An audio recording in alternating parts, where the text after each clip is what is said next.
Ito yung aking adenium na tanim.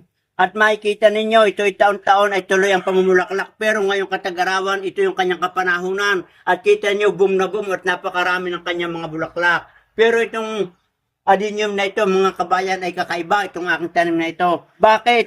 Kakaiba. Dahil ang isang puno ay merong dalawang kulay. Ito, kinito, kulay puti at merong kulay pink. Bakit nagkagayon mga kabayan? Dahil ito ay aking ginrafting. Kita nyo pinagdugtungan. Yan, bahaw na. At itong kanyang mother plant, ito yung puti. Yan, kita ninyo. Yan, ito yung original na puno. So yan ang pagkakaiba ng mga tanim na din. Yung katulad nito, mga kabayan, oh. Yan, may puti din. At ito yung single petals. At ito naman yung kanyang puno. Maganda na at bonsai na, malalaki na. At kung inyong natatandaan mga kabayan, meron akong hybrid na pinakita sa inyo na desert rose or adenium. Ito makikita nyo. Kakaiba. At ito mga kabayan, makikita nyo siya ay double petal. Tignan nyo, yung iba single lamang. Ayan, maganda ang kanyang pagkabulaklak. At ang kagandahan ito mga kabayan, ay ang kanyang ginrafted at may dugtong na kulay puti. Yan, itong pinagdugtungan, may ugat na itong kanyang bulaklak.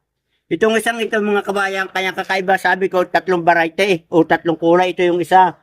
Ito yung single. Ito yung katulad nito. Yan.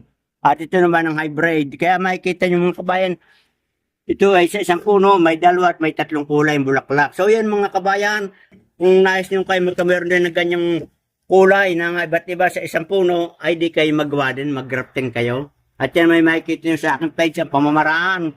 Yan. So yan mga kabayan, good luck and good health.